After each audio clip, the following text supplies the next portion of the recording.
जय हिंद फ्रेंड्स, भारत समाचार के इस शो अवधनामा में आपका स्वागत है। शाहजहां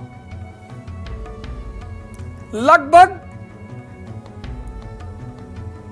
पूरी दुनिया इस आदमी से परिचित है आज, और उसमें सबसे बड़ी भूमिका है ताजमहल की।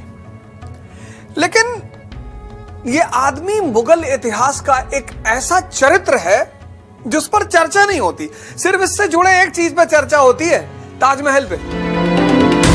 यह मुगल साम्राज्य की बर्बादी की नींव है, यह औरंगजेब की बदनामी की नींव है।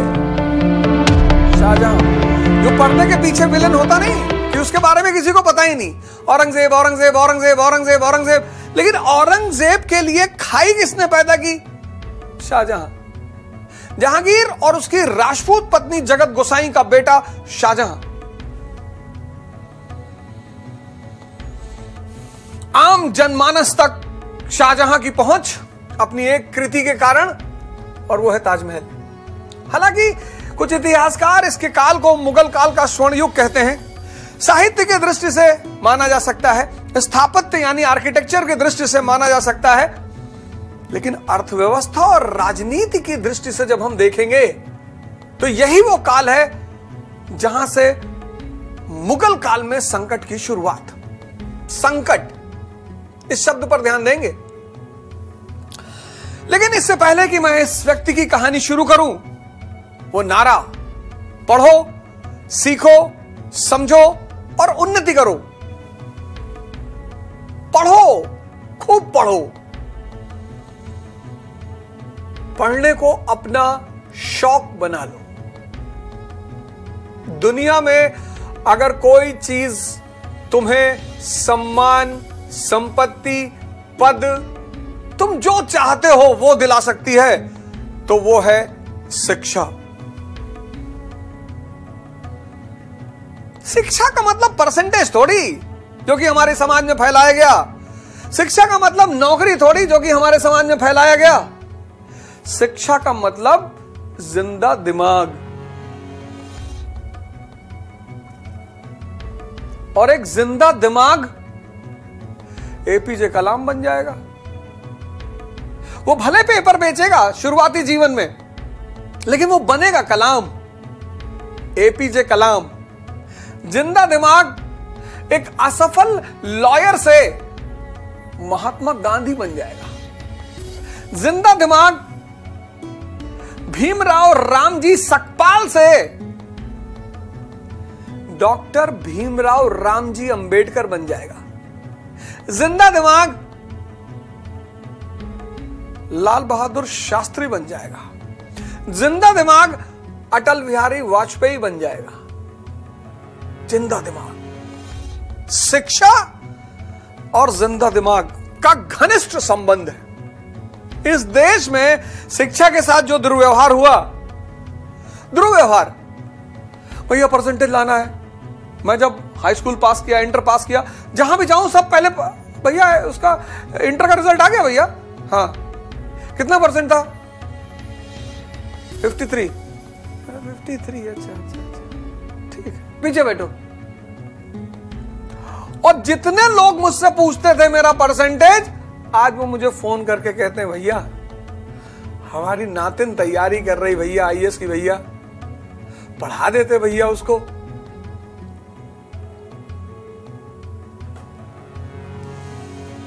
इस देश को परसेंटेज की जरूरत नहीं है, इस देश को जिंदा दिमागों की जरूरत है।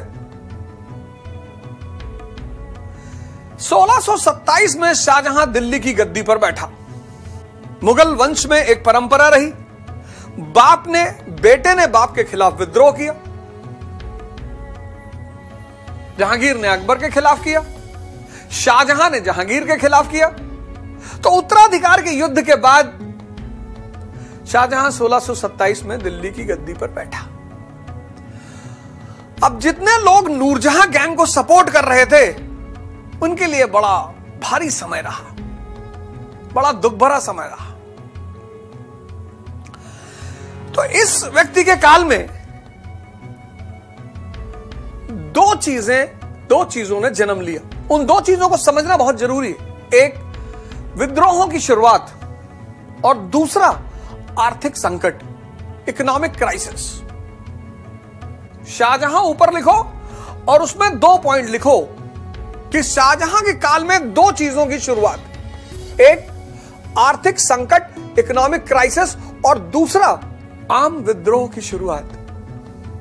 और ये दोनों चीजें औरंगजेब के काल में जाके बढ़ गई, और इतनी बढ़ गई कि औरंगजेब के बाद जो शासक गद्दी पर बैठा उसके लिए तो लगभग नामुमकिन सा हो गया। अब पहला विद्रोह शाहजहां के काल में, खाने जहां लोदी, नूरजहां का बहुत खास ऐसा होता है। जब उत्तराधिकार का युद्ध होता है तो सरदार किसी न किसी के साथ रहते हैं, और जिस पक्ष की पराजय होती है उस पक्ष के सरदारों को बड़ा दुख झेलना पड़ता। बस वही हाल होता था उत्तराधिकार के युद्ध में। खाने जहां लोदी, हालांकि इसने खाने जहां लोदी को माफ कर दिया, दरबार में भी बुलाया, उच्च पद पर भी दिया, लेकिन बात बनी नहीं। रहीमन धागा प्रेम का मत तोड़ो चटकाए, और टूटे तो फिर ना जुड़े। तो आम विद्रोह हेडिंग लिखिए और पहला पॉइंट डालिए खाने जहां लोदी, और टूटे तो फिर ना जुड़े। और खाने जहां लोदी पहुंच गया अहमदनगर। एनिमीज अ फ्रेंड।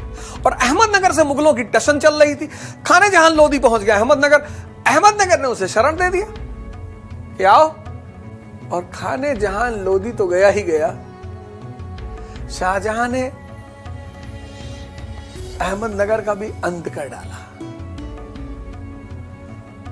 दक्कन की नीति जब मैं पढ़ाऊंगा, मुगल्स डेक्कन पॉलिसी, तब मैं यहां पर आप फिर से चर्चा करूंगा। दूसरा विद्रोह, बुंदेला विद्रोह, जुझार सिंह।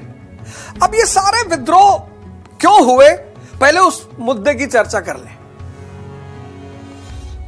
कि विद्रोह क्यों हुए। आखिर खाने जहां लोदी का विद्रोह भय में हुआ, समझ में आता है। जुझार सिंह का विद्रोह मराठों से अनबन, जाटों से अनबन, ये क्यों हुआ? ये जो अनबन शुरू हुई लम्बरदारों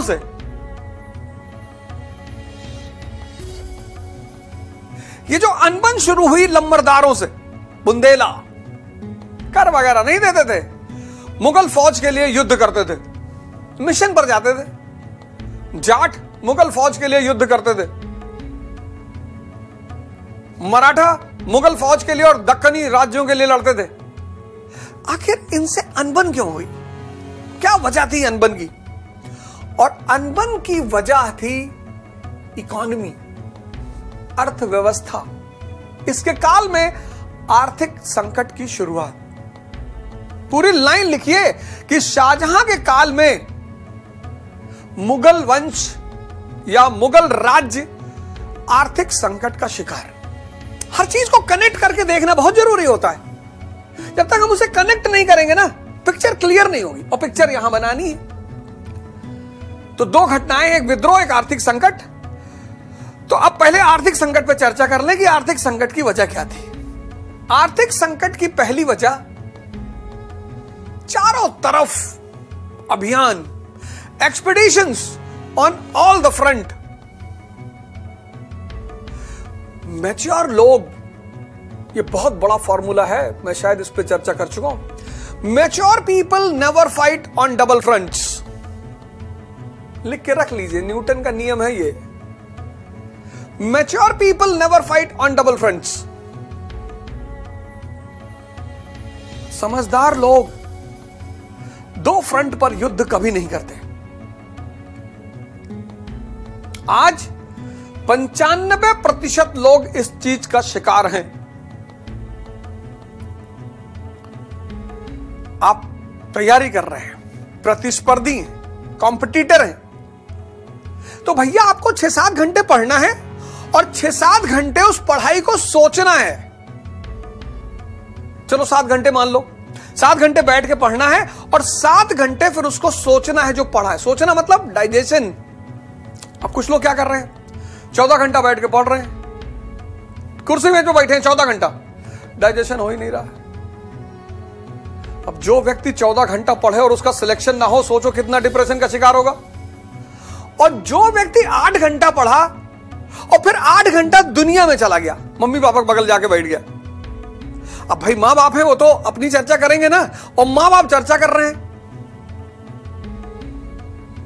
कि वो बनारस वाली बुआ बहुत नेता बन रही हैं, जब भी अपने बच्चों के यहां लेकर आती हैं तो बस वही बर्बरी की शर्ट पहना लेती हैं और उसका लुई विट्टन का जूता, और आके दिखाती हैं कैसे उनके बच्चे पैर उठा उठा के दिखाते हैं कि देखो हमने कौन सा जूता पहन रखा है।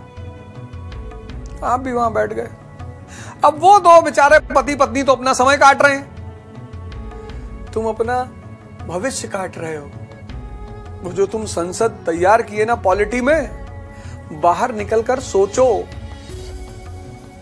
मनन करो, लिखो।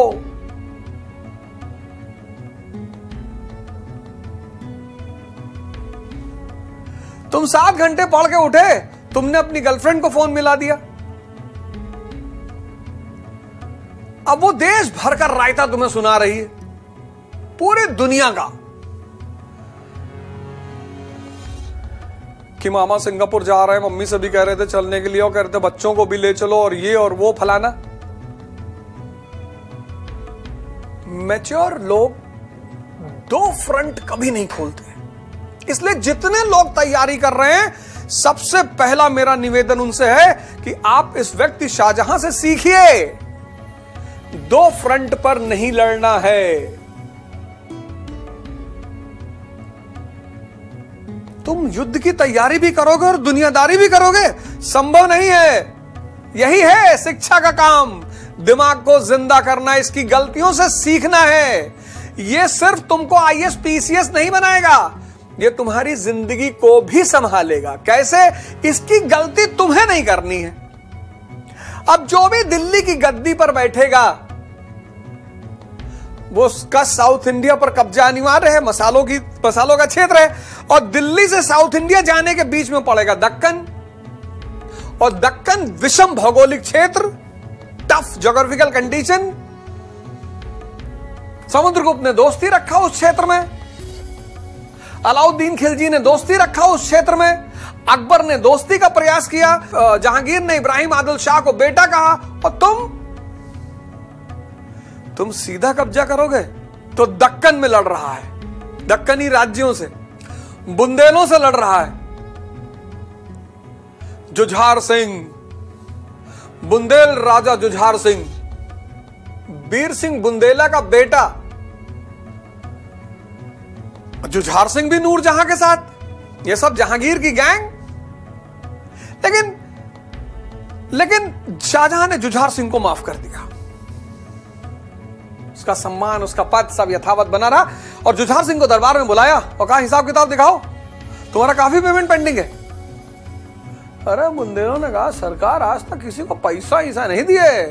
उसने कहा नहीं, सारा पैसे की वसूली होगी तुमसे।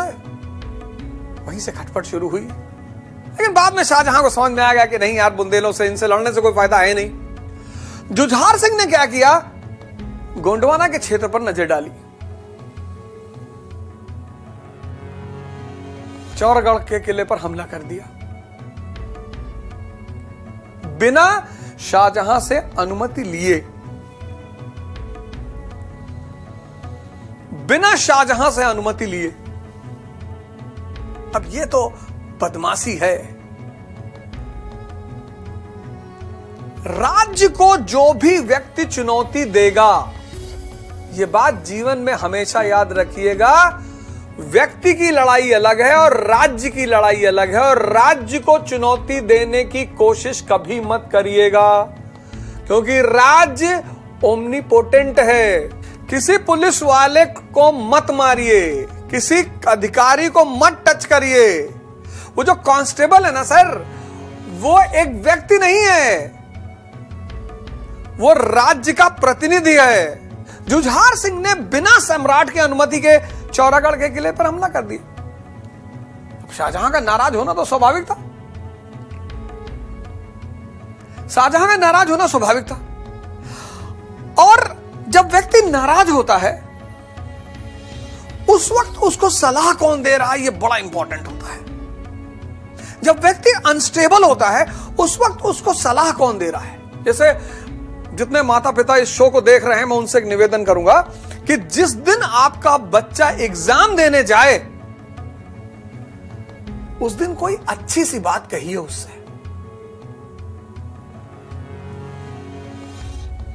क्योंकि प्रेशर में जा रहा है। उससे ये मत कहिए इस बार तुम्हारा नहीं होगा तो बस सोच लेना। गजब है आप लोग। जो आदमी युद्ध में जा रहा है उसको आप एक्स्ट्रा स्ट्रेस दे रहे हैं। शाहजहां मानसिक अस्थिरता का शिकार है, दिमाग से कंफ्यूज है। जब भी आपका बेटा आपकी बेटी परीक्षा देने जाए तो आप उससे कोई जाते वक्त मस्त सी बात बोलिए कि यार जब तुम पैदा हुए थे ना तो एक सन्यासी ने हमसे कहा था कि सिकंदर ने तुम्हारे घर में पुनर्जन्म लिया है।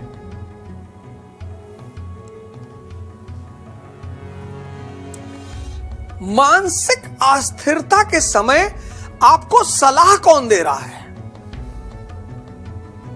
इतिहासकार सक्सेना जी ने शाहजहां पर बड़ा शोध किया है। उन्होंने कहा शाहजहां के जो चाटुकार थे,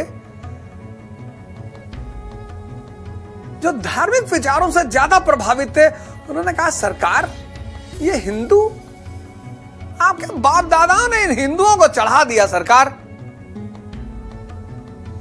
और वहीं पर शाहजहां ने शासक के बजाय मुसलमान बनकर कार्रवाई की जुझार सिंह और उसके परिवार के खिलाफ। बस यही गलती कर गया शाहजहां, कार्रवाई की गलती नहीं। सुनिएगा मेरी बात को बहुत गौर से, कार्रवाई की गलती नहीं, मुसलमान बनकर कार्रवाई। जेल मेहता खोलिएगा, शाहजहां का चैप्टर, उसमें हेडिंग है बुंदेल विद्रोह। पढ़िएगा, उसमें सक्सेना जी का पूरा पैराग्राफ में स्टेटमेंट लिखा हुआ है। जेल मेहता वॉल्यूम 2 मध्यकालीन भारत मुगल इतिहास, शाहजहां चैप्टर खोलिएगा, उसमें हेडिंग है बुंदेल विद्रोह। उसमें सक्सेना साहब का पूरा एक पैराग्राफ में कमेंट है। शाहजहां ने मुसलमान बनकर जुझार सिंह के खिलाफ प्रतिक्रिया की। जिसने इस्लाम कबूल कर लिया उसको छोड़ दिया गया, नहीं तो यातना दी गई, मारा गया, संपत्ति लूट लिया गया, औरतों को गुलाम बना दिया गया।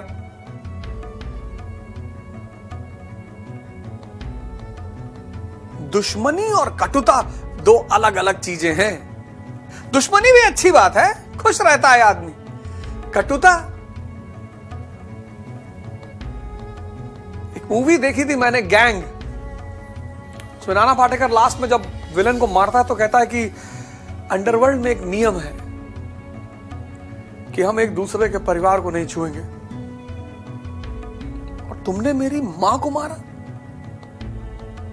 तुमने तोड़ा अंडरवर्ल्ड के वसूल को। शाहजहां ने राजधर्म के वसूल को तोड़ा, और यहीं से बुंदेल और मुगल कटुता की शुरुआत। कटुता, दुश्मनी तो अलग चीज है, कटुता। शाहजहां ने अपना पपेट बैठाया देवी सिंह को, लेकिन देवी सिंह के बाद चंपत राय, और चंपत राय के बाद उसका बेटा छत्रसाल। औरंगजेब के लिए मुसीबत बन गया। शाहजहां के शासनकाल के अंतिम दौर में वीर नंदराम जाट नेता है, बहुत नाम नहीं है वीर नंदराम जी का, लेकिन जाट नेता है। इन्होंने उच्च लगान दर के खिलाफ विद्रोह किया। तो बुंदेला विद्रोह, जाट विद्रोह, सब बैकग्राउंड क्या है? इकोनॉमी। दक्कन में शाहजहां ने एक खेल खेल दिया। हालांकि उस खेल की हम बृहद चर्चा करेंगे जब हम दक्कन नीति पर आएंगे। तो शाहजहां ने खेल यह खेला कि अहमदनगर के खिलाफ शाहजहां ने एक मुगल नेता शाहजी को अपनी तरफ मिलाया। शाहजी शिवाजी के पिताजी, और शाहजी को तोहफा भी दिया, मनसब दिया, जागीर दी, पद दिया, लेकिन अंतिम क्षण में शाहजहां ने शाह जी को हटा दिया और अहमदनगर के एक खास सरदार से समझौता कर लिया। वहीं से मुगल और मराठा के बीच दरार की शुरुआत। तो जाट बुंदेलों से झगड़ा, जाटों से झगड़ा, मराठों से झगड़ा। और सबसे बड़ी बेवकूफी का काम जो शाहजहां ने किया वो था बल्ख का अभियान। काबुल, कंधार, गजनी, हेरात, यह भारत की साइंटिफिक रेखा है, उत्तर पश्चिम नॉर्थ वेस्टर्न की साइंटिफिक। इसके आगे हम नहीं जाते और हमें जाना भी नहीं है। हमें वहां अपने दोस्तों को बिठाना है, ईरान में, सऊदी अरब में। टरेन टफ है, ज्योग्राफी अलग है, मिलेगा कुछ नहीं, चला जाएगा सब अलग से।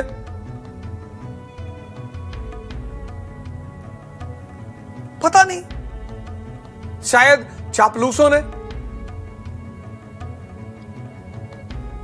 अस्थिर मानसिकता के व्यक्ति को सलाह कौन दे रहा है, यह बहुत इंपॉर्टेंट है। मैं बार फिर इस मुद्दे पर आ रहा हूं। और इसने बल्क अभियान, back to homeland, central Asia में जाएंगे, पुश्तैनी जमीन कब्जा करेंगे, मध्य एशिया में अपना दबदबा बनाएंगे। नजर मोहम्मद के खिलाफ, नजर मोहम्मद के बेटे ने नजर मोहम्मद के खिलाफ विद्रोह कर दिया। शाहजहां ने नजर मोहम्मद के बेटे को मदद भेजी, फिर दोनों बाप बेटे एक हो गए।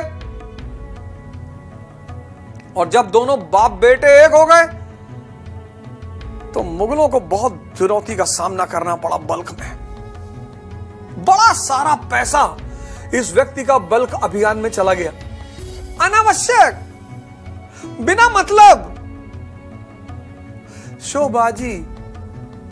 जब भी आप कोई काम करें, कोई कदम उठाएं, कोई निर्णय लें, तो उसके पीछे एक यथोचित तर्क होना चाहिए। आप बड़े ठेकेदार हैं, फॉर्च्यूनर खरीद रहे हैं, अच्छी बात। आपके घर में करोड़ रुपया महीना आ रहा है, आप मर्सिडीज खरीद रहे हैं, अच्छी बात है। मैं जब भी पूर्वांचल आता हूं, यूपी आता हूं, या उत्तर प्रदेश में कहूं, उत्तर भारत में मैं टहलता हूं, मैं बहुत लोगों से मिलता हूं जो बहुत सारे काम सिर्फ इसलिए करते हैं क्योंकि उन्हें समाज को दिखाना है। हमारा एक मित्र है, उनके भाई का विवाह था, अभी जल्दी में था आजमगढ़ में। उन्होंने मुझसे कहा कि अवध कुछ पैसे की व्यवस्था करा दो। हमने कहा क्यों? कहा शादी है। हमने कहा इतना पैसा क्या करोगे यार? कहे हाथी बुक कराना है। हमारी इच्छा हुई कि इनको ले जाएं एवरेस्ट की चोटी पर, वहां धक्का मारे इनको। अरे पागल आदमी, तुम्हारी दिखाने के चक्कर में तुम दिख जाओगे। मैं हाथ जोड़कर निवेदन कर रहा हूं सबसे, इस प्रथा को खत्म करें, सामान्य रहें, सरल रहें। कद बड़ा करिए, कद। कार बड़े होने की कोई जरूरत नहीं है। यह देश बहुत सारी चीजों को भूल गया। मैकाले से पहले इस देश में कद बड़ा करने की बात की जाती थी कि कद बड़ा होना चाहिए। अब कार बड़ी होनी चाहिए। वापस उस सिद्धांत पर आइए, आपका कद बड़ा हो, कद बड़ा करिए। ये बेवकूफ आदमी ये कद बड़ा नहीं कर रहा है, मूंछ बड़ी कर रहा है। और मूंछ के चक्कर में इसकी पूंछ चली गई। कैसे चली गई पूंछ? बल्क के अभियान से पर्शिया, ईरान को सूचना मिली कि मुगल तो बेटा इस वक्त झटके में है, 1649 में कंधार छीन लिया। ये मूंछ बचाने गया था, मूंछ के चक्कर में इसकी पूंछ चली गई कंधार। मैच्योर व्यक्ति को सब तरफ नहीं लड़ना चाहिए। ये सिद्धांत है, ये न्यूटन का नियम है। Mature people never fight on double fronts. First world war Germany किससे लड़ रहा है? ब्रिटेन से, फ्रांस से, रशिया से। ब्रिटेन से लड़ रहा है, फ्रांस से लड़ रहा है, रशिया से लड़ रहा है। 3 लोगों से पहले लड़ रहा है। चौथे पे हमला कर दिया 1917 में अमेरिका पे। ऐसे तलवार चला रहा है, ऐसे चारों तरफ चला रहा है, इधर उधर हर तरफ। कहां कहां लड़ोगे भैया? कैसे मारे सब पटक के जर्मनी को 1917 में, कैसर विलियम सेकेंड।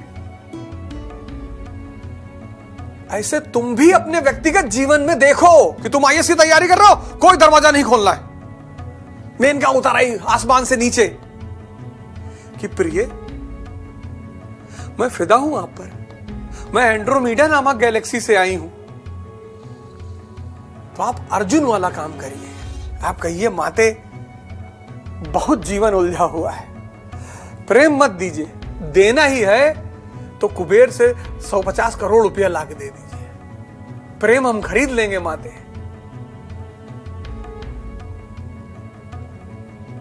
इतना अगर आपको करुणा आ रही है मेरे ऊपर, ये सीखना था शाहजहां से। Mature people never fight on double fronts. बुंदेलों से लड़ रहा है, जाटों से लड़ रहा है, मराठों से लड़ रहा है, बल्क में घुस गया मूंछ के चक्कर में, पूछना ही नहीं जमीन है, और मूंछ के चक्कर में पूछ चली गई गंधार।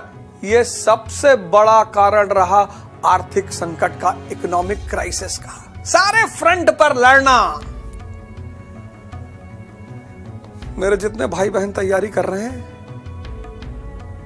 इस लाइन पर बड़ा गौर करिएगा, गौर करिएगा। इसीलिए तो मैं आपसे ध्यान करने के लिए कहता हूं। ध्यान क्या है? रोशनी जो आपको ये सब दिखाती है कि यार मेरे पिताजी क्लर्क हैं, बड़ी मुश्किल से पैसा दे रहे हैं, मेरी 2 बहनें हैं और मुझे कंपटीशन किसी तरह निकालना है। तो जो ध्यान करेगा वो रोशनी उसको ये सब दिखाएगी कि तुमने एक फ्रंट खोल रखा है, दूसरा मत खोलना। दोस्ती रखो, मित्रता रखो, बात करो, समाज में रहो, समाज की तरह रहो, उलझो मत। ये देखो, सीखो इससे। तो शाहजहां के काल में आर्थिक संकट की शुरुआत की मुख्य वजह क्या? चौतरफा संघर्ष, war on all fronts, war on all fronts. Balkh से दक्कन, सब तरफ लड़ रहा है। अच्छा, कभी कभी क्या होता है कि कुछ चीज आप क्रिएट करते हो और कुछ नेचर आपको दे देता है। अब ये सारे फ्रंट पे लड़ रहा था, पैसा खर्चा हो रहा था, उसी में दुर्भिक्ष पड़ गया, ड्राउट एंड फेमाइन, सूखा और अकाल। इसकी सूचना कौन देता है? पीटर मुंडी। विदेशी यात्री है पीटर मुंडी, नाम लिख लो, पीटर मुंडी, इनबॉक्स करो। तो चारों तरफ संघर्ष और उसी में दुर्भिक्ष, सूखा और अकाल, ड्राउट एंड फेमाइन। कुछ तो दिमाग इसका खराब था और कुछ अल्लाह ने इसको तो 3 चांटा मार दिया खींच के। दूसरा रीजन, प्राकृतिक आपदा।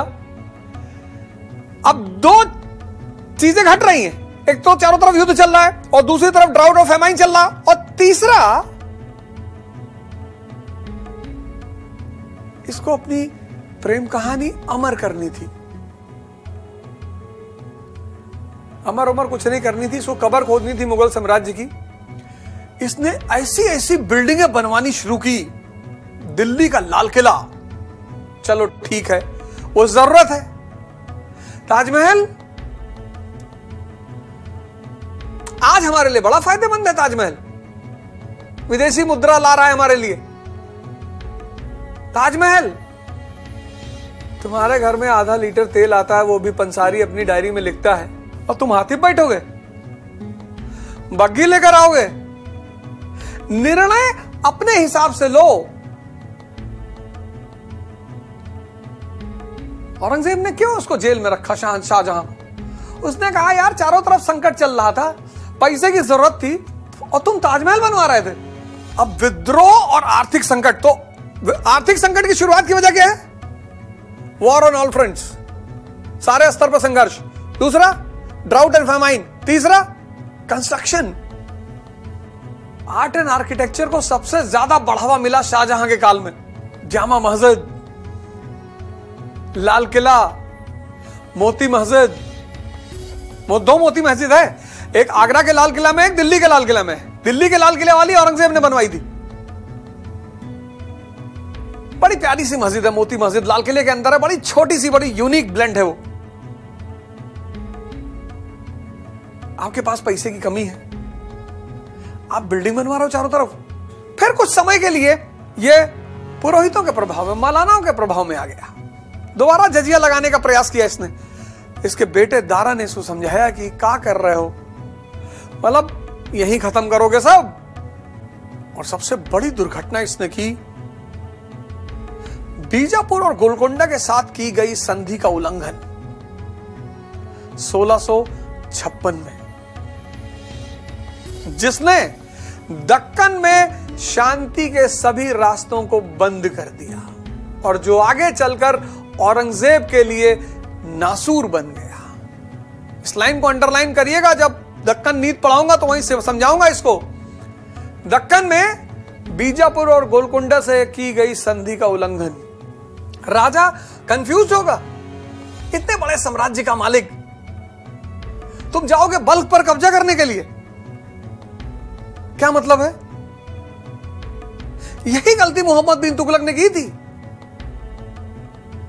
एग्जैक्टली यही गलती।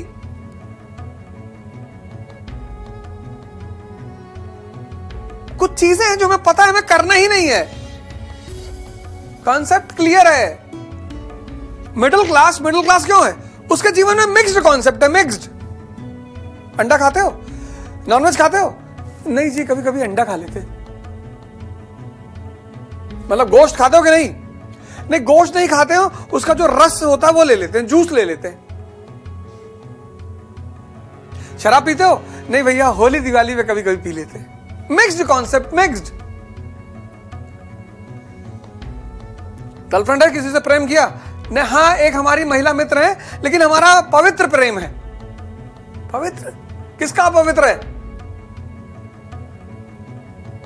मिक्स्ड, मिडिल क्लास, यानी मिक्स्ड कॉन्सेप्ट वाली क्लास।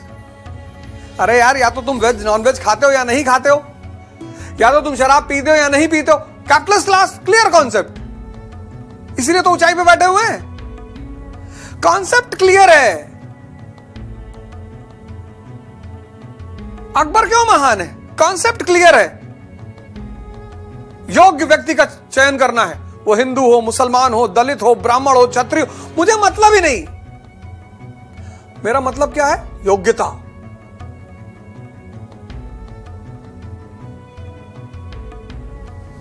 भारत अनेकतावादी मुल्क है, इसको एक सूत्र में बांधना है। कॉन्सेप्ट क्लियर है।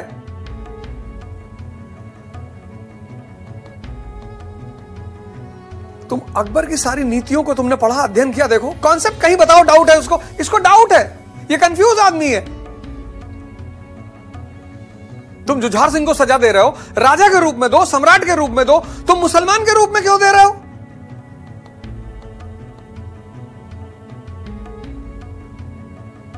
देखो ये क्यों परेशान है, क्योंकि ये कंफ्यूज्ड है,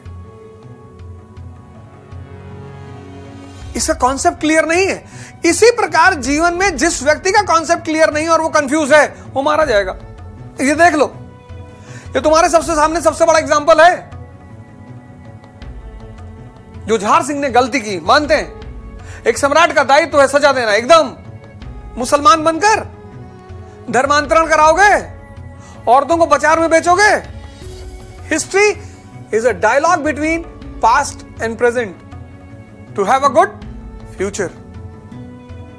सीखना है हमें लड़ना नहीं है। इतिहास व्यक्तिगत तौर पर तुम देखोगे तो तुम्हारे लिए विष बन जाएगा। ये शाहजहां और अकबर, ये तुम्हारे शिक्षक बन सकते हैं। हो सकता है तुम्हारे भी पीछे कुछ ना हो, 1656 1556 वाली स्थिति तुम्हारे जीवन में भी चल रही हो, संघर्ष, लड़ाई, युद्ध, और तुम एक साम्राज्य खड़ा कर दो और हो सकता है तुम्हारे पास सब कुछ हो और तुम सब कुछ डिस्टर्ब कर दो। अकबर ने बनाया, इसने डिस्टर्ब किया और उस डिस्टरबेंस को बढ़ाया औरंगजेब ने। आज के एपिसोड में बस इतना ही। अगले एपिसोड में हम फिर मिलेंगे। जय हिंद।